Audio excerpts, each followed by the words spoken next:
Parece ser que en Oriente Medio las cosas nunca están tranquilas. Las arenas del desierto guardan las historias de imperios que se alzan y caen con la ferocidad de una tormenta. Y en el corazón de esa tormenta, el pequeño reino de Judá, con su capital Jerusalén y el majestuoso templo, se aferraba a una fe que por desgracia se había vuelto frágil. La grandeza de David y Salomón era ya un susurro en el viento, y la constante desobediencia y adoración de ídolos habían carcomido el alma de la nación. Mientras Judá se debatía en su propia oscuridad, una nueva fuerza temible emergía desde el este, Babilonia. Su ascenso era imparable, y su rey, Nabucodonosor, un conquistador que no conocía la piedad. A partir del año 69 a.C., el imperio de Asiria, antes un terror para las naciones, se desmoronaba, dejando un vacío de poder que Babilonia llenaría con hierro y sangre. Los ejércitos babilónicos, una marea oscura e imparable, comenzaron a someter a las naciones una tras otra, con la mirada fija en el occidente. Pronto, la sombra de Babilonia cayó sobre Judá. Las noticias de las victorias babilónicas, el colapso de imperios y la caída de países vecinos resonaban con un temor helado en los palacios de Jerusalén y en las calles de la ciudad. Pero en medio de esta creciente amenaza, una voz se alzó con desesperación, un mensaje enviado directamente por el Creador, la del profeta Jeremías. Jeremías, un hombre marcado por el dolor de la verdad que debía proclamar, fue el mensajero de un mensaje que nadie quería aceptar. Con voz quebrada, predijo claramente que Babilonia sería el castigo de Dios para Judá, por su constante desobediencia. No trajo palabras de escape o victoria. Trajo una profecía de inevitable sumisión. Advirtió a los reyes y a la gente que debían aceptar el dominio de Babilonia, que resistir sería ir contra la voluntad del Eterno y que el exilio sería su destino si no se arrepentían de sus pecados. Pero su voz, que clamaba por el arrepentimiento y la obediencia, fue siempre ignorada. Se burlaban de él e incluso lo encarcelaban. Los líderes, los sacerdotes y el pueblo lo veían como un traidor, alguien negativo que les quitaba las esperanzas y un falso profeta. El primer golpe de Babilonia no se hizo esperar. Alrededor del año 605 a.C., durante el reinado del rey Joacim en Judá, Nabucodonosor, que aún era un príncipe, llevó a cabo su primera incursión en la región. Sitió Jerusalén.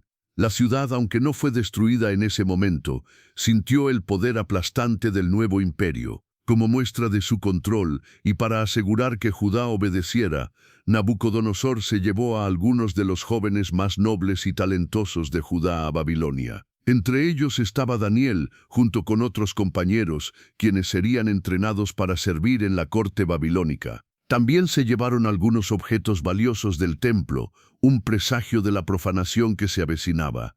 Este primer grupo de exiliados, aunque pequeño, fue una dura lección para Judá. Demostró que lo que Jeremías decía no eran palabras vacías. Sin embargo, la gente no aprendió la lección por completo. El rey Joacim, a pesar de haber sido sometido a Babilonia, intentó una rebelión unos años después. La desobediencia y el orgullo de Judá seguían presentes, ignorando las advertencias de Dios y atrayendo una tormenta aún más grande sobre Jerusalén y el templo. La sombra de Babilonia, que apenas había comenzado a crecer sobre Judá, pronto se convertiría en una oscuridad total. Si el inicio de la caída de Judá y las advertencias ignoradas de Jeremías te han intrigado, prepárate para presenciar cómo la desobediencia selló el destino de un reino. Suscríbete a Enigmas Bíblicos y de Fe y activa la campanita para no perderte ni un solo capítulo de esta épica historia de juicio y sus profundas lecciones. Después de la primera incursión babilónica en el año 605 a.C., el reino de Judá se vio obligado a reconocer el dominio de Nabucodonosor. El rey Joacim, que antes había actuado con orgullo, ahora era un rey sometido bajo el poder del nuevo imperio. Por unos 3 años, Judá pagó un impuesto a Babilonia, lo que era una humillación constante para una nación que había sido, en otros tiempos, el centro de la fe y un reino independiente. Carretas llenas de oro, plata y provisiones salían de Jerusalén hacia Babilonia, como un recordatorio constante de su nueva situación, pero el corazón del rey Joacim y de muchos de sus líderes estaba lleno de rencor y de una falsa esperanza. La sumisión forzada no se convirtió en una verdadera lealtad, a pesar de las continuas advertencias del profeta Jeremías, quien seguía diciendo que someterse a Babilonia era la voluntad de Dios para Judá en ese momento. Joacim decidió que era el momento de romper esa relación. Con una decisión más impulsada por el orgullo que por la inteligencia, alrededor del año 601 a.C., se rebeló contra Nabucodonosor. Dejó de pagar el impuesto, buscando quizá una alianza con Egipto, la antigua potencia que siempre había tentado a los reyes de Judá con promesas de ayuda que nunca se cumplían. Jeremías, con su voz llena de tristeza y urgencia en las calles de Jerusalén, siguió dando mensajes de desastre.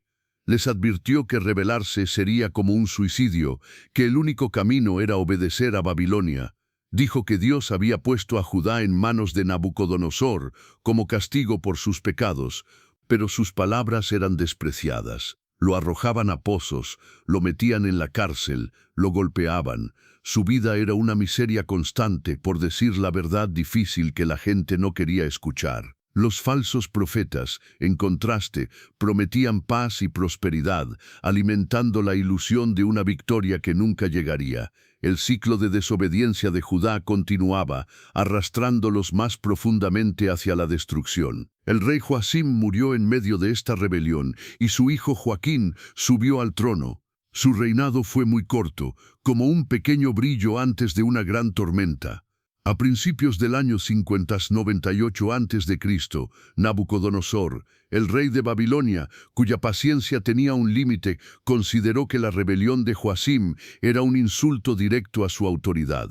La decisión de Joacim de no cumplir su promesa de lealtad no pasaría sin consecuencias. Los sonidos de la guerra de Babilonia ya empezaban a escucharse de nuevo a lo lejos, acercándose sin piedad a las puertas de Jerusalén. La ciudad santa, que había ignorado las advertencias, estaba a punto de enfrentar la ira de un imperio. La lección no aprendida en la primera visita de Babilonia ahora se cobraría un precio mucho más alto. El rugido de los ejércitos de Babilonia no tardó en volverse una realidad aterradora. Nabucodonosor, el rey que no perdonaba, al saber de la rebelión del rey Joacim y de que Joaquín había subido al trono, movilizó todas sus poderosas fuerzas. Su plan era claro: someter a Judá de una vez por todas y asegurar su control sobre toda la región. Las inmensas tropas de Babilonia marcharon hacia Jerusalén, la capital de Judá, con una determinación que no conocía la piedad. La ciudad de Jerusalén, que se sentía orgullosa de sus murallas y su fortaleza, se encontró bajo un segundo ataque. Sus grandes muros, que habían resistido el primer ataque, ahora eran el objetivo de las máquinas de guerra babilónicas. La desesperación se apoderó de los habitantes a medida que la comida se acababa, y el miedo crecía. El joven rey Joaquín, que apenas llevaba 3 meses en el trono, se dio cuenta de que resistir era inútil. Con un acto de rendición que buscaba salvar a su pueblo de ser destruido por completo, decidió entregarse a Nabucodonosor. Este evento crucial ocurrió en el año 598 a.C. El rey Joaquín no salió solo. Junto a él salieron su madre, la reina, sus oficiales, sus líderes y sus consejeros, una comitiva que representaba la rendición total de la familia real de Judá. La escena debió ser de una profunda humillación. El joven rey de una nación que había sido una vez grande, ahora se entregaba al conquistador. La respuesta de Nabucodonosor fue la de un amo sin piedad. No perdonó a Jerusalén. Entró en la ciudad e hizo un saqueo completo. El grandioso templo de Salomón, la casa del Creador, fue profanado. Los babilonios tomaron los objetos más valiosos que quedaban en la casa de Dios, así como todos los tesoros del palacio del rey. No destruyeron el templo en ese momento, pero lo vaciaron de su riqueza material, como un adelanto de la destrucción total que vendría después. Pero el saqueo de objetos no fue lo único. Nabucodonosor llevó a cabo una segunda deportación masiva. No fue un exilio completo de todos, pero sí una extracción estratégica de la fuerza y la esperanza de Judá. Se llevó a toda la gente importante de Jerusalén, todos los líderes, todos los hombres de guerra, los guerreros valientes, sumando un total de 10.000 prisioneros. También se llevó a todos los que sabían construir y trabajar con metales, es decir, los que tenían las habilidades para fabricar armas y construir ciudades. No quedó nadie importante, solo la gente más humilde y pobre de la tierra, aquellos que no tenían poder ni capacidad de rebelión. Entre los exiliados en esta ocasión se encontraba el profeta Ezequiel, un sacerdote que vería la gloria de Dios en una tierra lejana y que sería una voz de esperanza para los deportados. El rey Joaquín también fue llevado prisionero a Babilonia, donde pasaría el resto de su vida en el exilio. En lugar de Joaquín, Nabucodonosor puso en el trono de Judá a Matanías, tío de Joaquín, y le cambió el nombre a Sedequías. Le hizo jurar lealtad en nombre de Dios, esperando así asegurar su obediencia. Pero esta decisión, lejos de traer paz, sería el inicio de la última y más devastadora rebelión de Judá. El pueblo de Dios había sido herido, su corazón vacío de sus líderes y artesanos, pero la lección de la sumisión aún no había sido aprendida por todos. La sombra de Babilonia se hacía cada vez más densa sobre la tierra de Judá, anunciando un final trágico. Con Jerusalén despojada de sus tesoros y de gran parte de su gente valiosa tras la deportación del año 5, Nabucodonosor colocó en el trono a Sedequías, un tío del rey exiliado Joaquín. Sedequías no era rey por derecho de nacimiento ni por elección del pueblo, era un rey impuesto, puesto allí por el gran poder de Babilonia. Su propio nombre, Sedequías, que significaba «Mi justicia es Dios», se convirtió en una ironía amarga, pues su reinado estaría marcado por la injusticia y la desobediencia.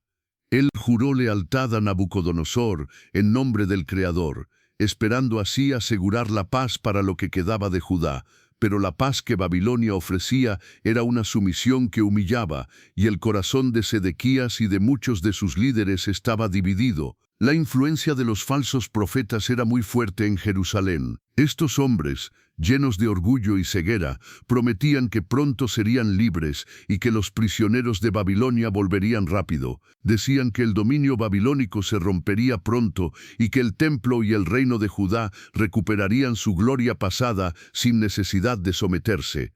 Sus palabras eran un consuelo para el orgullo herido de la nación, pero en realidad eran una trampa mortal. En contraste, la voz del profeta Jeremías seguía resonando con dolor, una voz solitaria y despreciada en medio de todas esas mentiras. Sin descanso, Jeremías advirtió a Sedequías y al pueblo, la única esperanza era someterse a Babilonia. Dijo que Dios había decidido que el reino serviría a Nabucodonosor, y que cualquier intento de rebelión solo traería una destrucción total. Les aconsejó no hacer caso a los falsos profetas y no buscar ayuda en Egipto, la antigua potencia que siempre había tentado a los reyes de Judá con promesas de ayuda que nunca se cumplían. Egipto, aunque poderoso, no podría salvarlos, solo los arrastraría a una ruina aún peor. Sedequías, atrapado entre las promesas engañosas de los falsos profetas y la dura verdad de Jeremías, era un rey débil y sin decisión. Aunque a veces buscaba en secreto el consejo de Jeremías, no tenía la fuerza de carácter para obedecerlo en público. Estaba rodeado de líderes y oficiales que querían rebelarse y que veían a Jeremías como un enemigo de la nación. La presión de su corte y la tentación de la liberación eran enormes. Finalmente, el orgullo y la falsa esperanza ganaron. Sedequías, ignorando las claras advertencias de Dios, a través de Jeremías, alrededor del año 58 a.C., rompió su juramento de lealtad a Nabucodonosor. Con una decisión que sellaría el destino de Jerusalén, envió mensajeros a Egipto, buscando ayuda militar para rebelarse contra Babilonia. Este acto fue el colmo de la desobediencia, una traición a la palabra de Dios y a una promesa sagrada. La noticia de la rebelión de Sedequías no tardó en llegar a oídos de Nabucodonosor. El rey de Babilonia, cuya paciencia tenía un límite, consideró este acto como un insulto directo a su autoridad y a su honor. Los tambores de guerra empezaron a sonar de nuevo en Mesopotamia, y esta vez el objetivo de Nabucodonosor no sería solo que se sometieran, sino la destrucción completa de Jerusalén y el fin definitivo del reino de Judá. La última chispa de rebeldía había encendido el fuego que consumiría la ciudad santa. La paciencia de Nabucodonosor se había agotado. La rebelión del rey Sedequías, quien había jurado lealtad y luego la había roto, fue la última ofensa. Desde la lejana Babilonia, el rey implacable movilizó a todo su vasto ejército. Sus tropas, una marea imparable de guerreros, jinetes y máquinas de asedio, marcharon con una determinación sin piedad hacia la tierra de Judá. El objetivo esta vez no era solo que se sometieran o que pagaran impuestos, era la destrucción completa de Jerusalén y el fin definitivo del reino. Ver a las tropas de Babilonia acercándose debió de haber llenado de terror a los habitantes de Judá. La esperanza de que Egipto los ayudara, en la que Sedequías había confiado, desapareció como humo. El rey de Egipto, aunque intentó un ataque breve para aliviar el asedio, se retiró rápidamente ante la superioridad de Babilonia. La ciudad santa se encontró sola, rodeada, enfrentando la ira de un imperio gigante. En el 10º mes del 9º año del reinado de Sedequías, lo que corresponde al 15 de enero del año 58 a.C., los ejércitos de Nabucodonosor sitiaron Jerusalén. El cerco fue completo y brutal. Las enormes máquinas de guerra babilónicas se colocaron alrededor de las murallas, construyendo rampas y torres para atacar, y cortando cualquier forma de escapar o de que llegaran alimentos a la ciudad. Jerusalén, que antes era un símbolo de fe y fortaleza, se convirtió en una prisión que asfixiaba a sus habitantes. Dentro de las murallas, la vida se transformó en una lucha desesperada por sobrevivir. El tiempo parecía detenerse y cada día era una agonía. La comida empezó a escasear de manera alarmante. El hambre se apoderó de los habitantes, debilitándolos y transformando sus cuerpos y sus esperanzas. Las calles, antes llenas de gente, se volvieron silenciosas, solo se escuchaban los lamentos de los que sufrían y el llanto de los niños. La desesperación se veía en cada rostro flaco.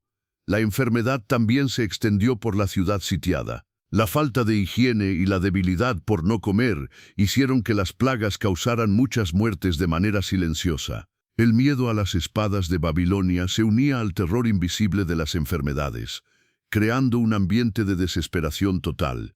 El profeta Jeremías, que había advertido sin descanso sobre este destino, seguía clamando en medio del asedio. Sus palabras eran un recordatorio sombrío de que el sufrimiento era consecuencia de la desobediencia de Judá. Aconsejó rendirse, una opción que sus oyentes consideraban una traición, pero que él sabía era la única forma de que algunos pudieran sobrevivir. Su propia vida era una miseria constante, lo perseguían y lo encarcelaban por decir la verdad incómoda que predecía la ruina. Su voz, llena de dolor por su pueblo, se mezclaba con los lamentos de los que sufrían. La resistencia judía, sin embargo, fue muy fuerte. A pesar del hambre, la enfermedad y la desesperación, los defensores se aferraron a las murallas, luchando con una valentía nacida de la necesidad extrema. Creían que el templo y la ciudad santa eran invencibles, que Dios no permitiría que cayeran. Pero el cerco de Babilonia no era una prueba, era una sentencia.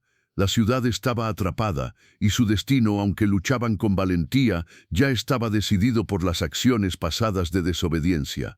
El asedio de Jerusalén se prolongaría por un largo y terrible periodo, consumiendo las últimas reservas de esperanza y fuerza del pueblo de Judá. El asedio babilónico se extendió por casi 2 años, una eternidad de sufrimiento para los habitantes de Jerusalén. El hambre se había convertido en una tortura insoportable, la enfermedad diezmaba a la población y la desesperación era el único alimento que quedaba en el corazón de la gente. Las defensas de la ciudad, aunque fuertes, se debilitaban con cada día que pasaba, minadas por la falta de comida y la presión constante de las máquinas de guerra babilónicas. Las promesas de ayuda de Egipto se habían desvanecido como humo, y la voz del profeta Jeremías, que había advertido una y otra vez que este sería el destino si no se rendían, resonaba con una verdad aterradora en los oídos de los que aún podían escuchar.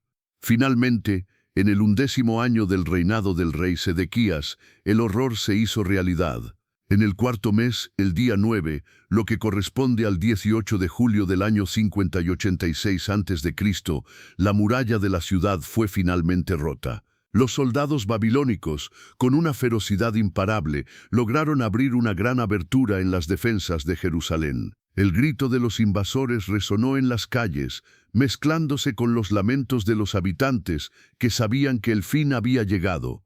El cerco había terminado, y la ciudad santa, el corazón de Judá, estaba a punto de caer. Al ver que los muros habían sido destruidos y que el ejército babilónico entraba sin freno por la abertura, el rey Sedequías y todos sus hombres de guerra intentaron una huida desesperada. La oscuridad de la noche les ofreció una falsa esperanza. Salieron de la ciudad por un camino secreto, por una puerta que estaba entre dos murallas, cerca del jardín del rey. Intentaron escapar hacia la llanura, buscando la seguridad del desierto o quizás un camino hacia Egipto, donde creían encontrar refugio, pero su escape fue inútil. El ejército de los babilonios los persiguió sin descanso. Alcanzaron a Sedequías en las llanuras de Jericó, en el valle del río Jordán, a poca distancia de la ciudad. La esperanza de libertad se desvaneció en el momento de su captura. Los hombres de guerra que lo acompañaban se dispersaron, abandonando a su rey a su triste destino. Sedequías fue llevado prisionero ante el rey Nabucodonosor en Riblá, una ciudad en la tierra de Hamat. Allí, ante la presencia del monarca babilónico, el destino final de Sedequías y de su reino se selló con una crueldad que heló la sangre. Nabucodonosor, sin piedad, ejecutó a los hijos de Sedequías delante de sus propios ojos. Fue una tortura final para el rey, un castigo que combinaba la pérdida más dolorosa con el tormento de ver a sus herederos morir. Después de presenciar la muerte de sus hijos, los ojos de Sedequías fueron sacados con crueldad, dejándolo ciego. Luego lo ataron con cadenas de bronce y lo llevaron como prisionero a Babilonia, donde moriría en el exilio, viviendo sus últimos días en la oscuridad. La captura del rey Sedequías y la brutalidad de su destino marcaron el fin de la línea de reyes de Judá. La ciudad de Jerusalén, ahora sin líder y con sus defensas rotas, estaba a merced del implacable ejército babilónico. El asedio había terminado, pero el verdadero horror de la destrucción estaba a punto de comenzar. La justicia, aunque terrible, había alcanzado a un reino que había ignorado las advertencias y se había aferrado a su propia rebelión. Con el rey Sedequías capturado y humillado, y las defensas de Jerusalén rotas, la ciudad santa quedó a merced del implacable ejército babilónico. El asedio, que había consumido la esperanza y la vida de sus habitantes por casi 2 años, culminó con una furia desatada.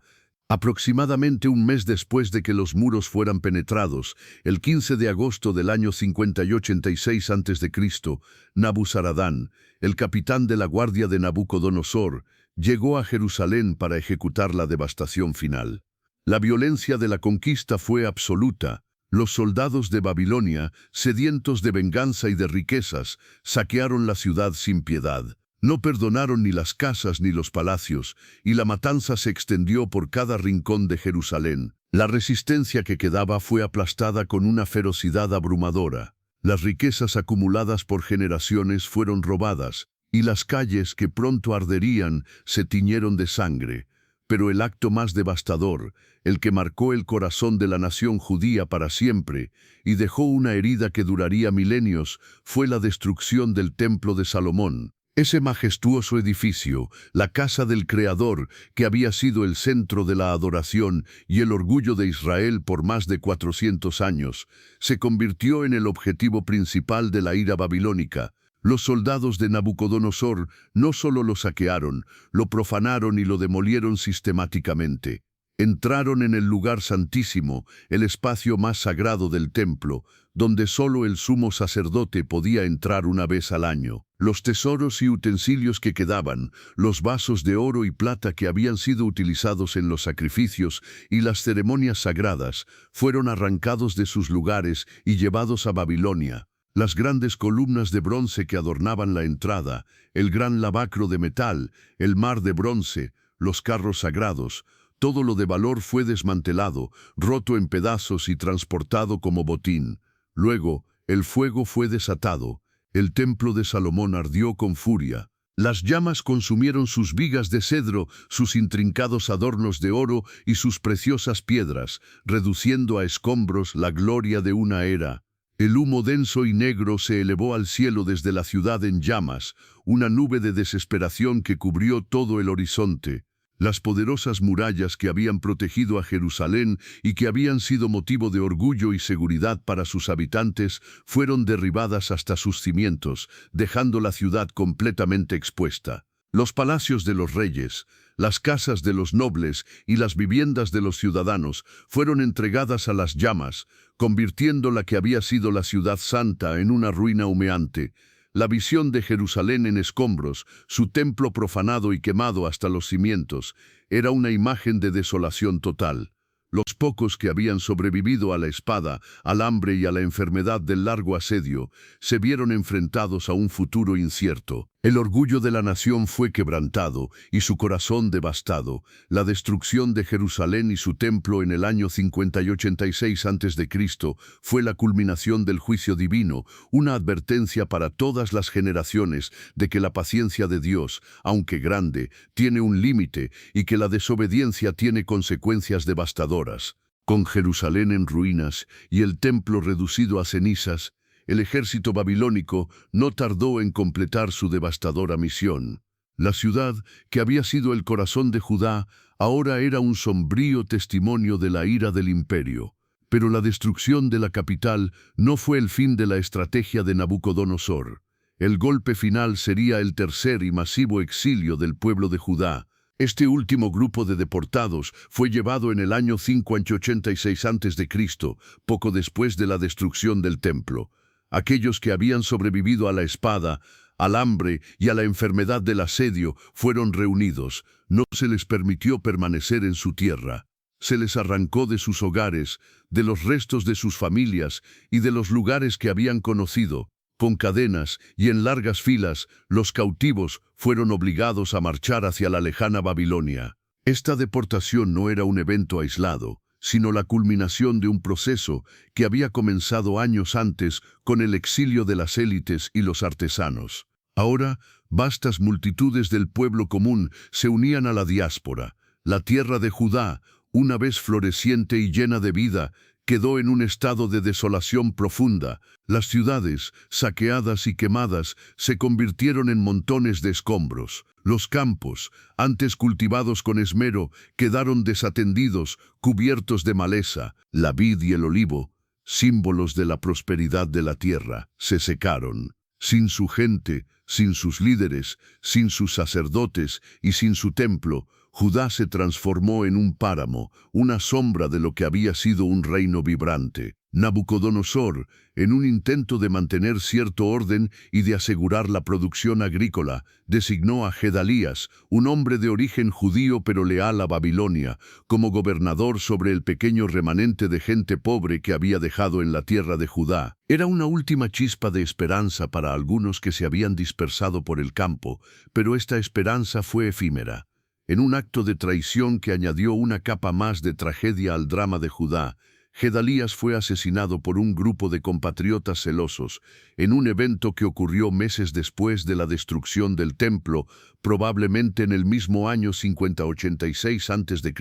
Este acto de violencia, lejos de restaurar la libertad, solo sirvió para ahondar la desolación y la desesperación.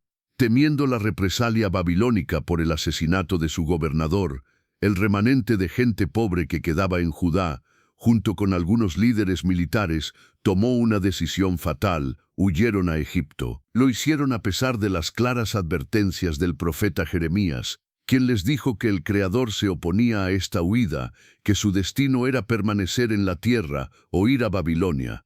Pero ellos, como sus antepasados, ignoraron la voz divina.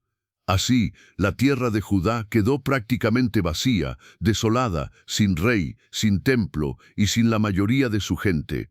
El reino había llegado a su fin. El poder del imperio babilónico se había manifestado con una fuerza implacable, cumpliendo las profecías de juicio que habían sido ignoradas durante tanto tiempo. El pueblo de Judá, disperso en Babilonia y en Egipto, se encontraba en un exilio amargo, con el recuerdo de su gloria pasada convertido en cenizas. Después de la devastadora incursión final de Babilonia y el último exilio en el año 50 y 86 a.C., la tierra de Judá quedó sumida en un silencio sombrío. Las ciudades que antes bullían con vida, con mercados vibrantes y voces de adoración, ahora eran solo montones de escombros. Jerusalén, la joya de la nación, yacía en ruinas humeantes, sus muros derribados, y el majestuoso templo, la casa del Creador, reducido a cenizas. El paisaje, una vez cultivado con esmero, se transformó en un páramo desolado, donde las malas hierbas crecían sin control y los animales salvajes vagaban sin ser molestados. La tierra, que había sido prometida y bendecida, ahora experimentaba su propio descanso forzado, un periodo de recuperación de la iniquidad y la desobediencia de sus habitantes. Las Escrituras habían advertido sobre este tiempo de desolación, un castigo que se extendería por un lapso específico. Aunque no se nos dan cifras exactas en el fragor de la narración, se entendería que este exilio duraría un tiempo determinado, un periodo de juicio que permitiría a la tierra disfrutar de sus reposos que le habían sido negados por la desobediencia del pueblo. Este silencio de la tierra duraría aproximadamente 70 años, un periodo de disciplina divina que culminaría con el regreso del pueblo. En la lejana Babilonia, el pueblo cautivo de Judá, ahora llamados judíos, se enfrentaba a una realidad amarga. Eran exiliados, separados de su tierra, de su templo y de sus ritos. La vida en una tierra extraña los forzó a una profunda introspección. Las lamentaciones resonaban por sus pérdidas, pero también la conciencia de sus pecados y de la fidelidad del Creador a sus advertencias. En esta lejanía, sin la estructura del templo, la fe se transformó. Las sinagogas, lugares de reunión y estudio de la ley, comenzaron a surgir, manteniendo viva la llama de su identidad y su relación con Dios. Mientras tanto, en la tierra de Judá, el silencio de la desolación era casi absoluto.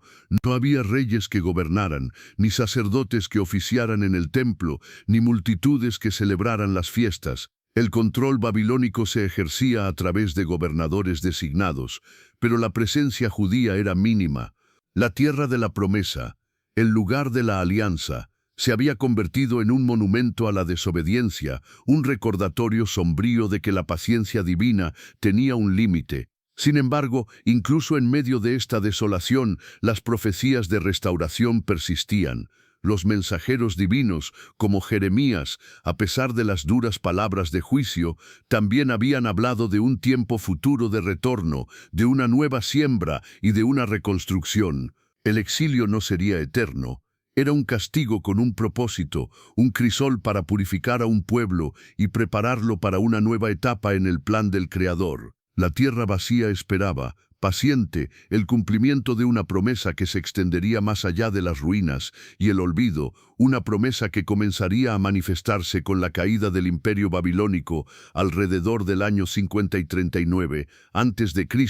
y el ascenso del imperio persa, que traería un nuevo decreto para el regreso. La historia del ataque de Babilonia al reino de Judá es uno de los capítulos más dolorosos y a la vez más significativos en la narrativa de la Biblia. No es solo el relato de una derrota militar, es una profunda lección sobre la justicia de Dios, la gravedad de la desobediencia y la fidelidad del Creador incluso en medio del castigo más severo. Desde los días del rey Joacim, alrededor del 609 a.C., Judá había ignorado las advertencias incesantes de los profetas, especialmente la voz solitaria y angustiada de Jeremías. Se aferraron a alianzas políticas débiles y a la falsa esperanza de una liberación que nunca llegaría, prefiriendo escuchar promesas vacías en lugar de la verdad incómoda de Dios. Esta persistente rebelión, la idolatría y la injusticia social fueron las verdaderas causas de su caída.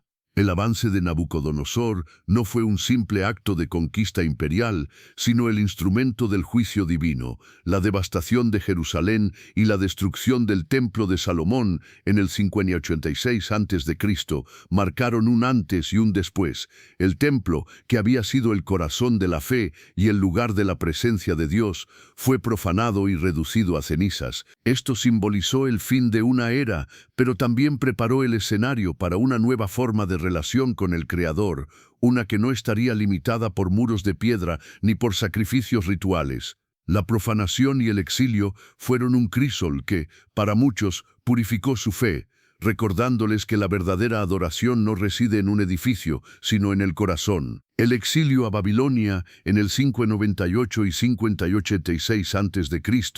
no fue el fin del pueblo de Judá, sino una pausa, un tiempo de disciplina. A pesar de la desolación de su tierra, el pueblo mantuvo su identidad en un lugar extraño, aferrándose a la ley y a las promesas futuras. La persistencia de los judíos en el exilio y su eventual regreso fue un testimonio de la fidelidad inquebrantable de Dios a sus pactos, a pesar de la infidelidad de su pueblo. El Creador, que había prometido un exilio por un tiempo determinado, también prometió una restauración. Este regreso se hizo posible con el ascenso del Imperio Persa y el decreto de Ciro el Grande alrededor del año 50 y 38 a.C. La historia de la caída de Judá es un recordatorio sombrío de que la paciencia de Dios tiene un límite y que las consecuencias de la desobediencia son inevitables. Pero, paradójicamente, es también una poderosa narrativa de esperanza y redención. Nos muestra que incluso en las cenizas de la destrucción, la promesa de Dios perdura, y que Él es capaz de restaurar y levantar a un pueblo de la más profunda de las desesperaciones si se vuelven a Él. Si esta inmersión profunda en la épica y dolorosa historia de la caída de Judá a manos de Babilonia ha resonado en tu espíritu y ha ampliado tu visión de la justicia y la fidelidad divina, te invitamos a suscribirte a Enigmas Bíblicos y de Fe y activar la campanita para no perderte nuestras próximas investigaciones sobre las fascinantes verdades de la palabra de Dios y sus misterios.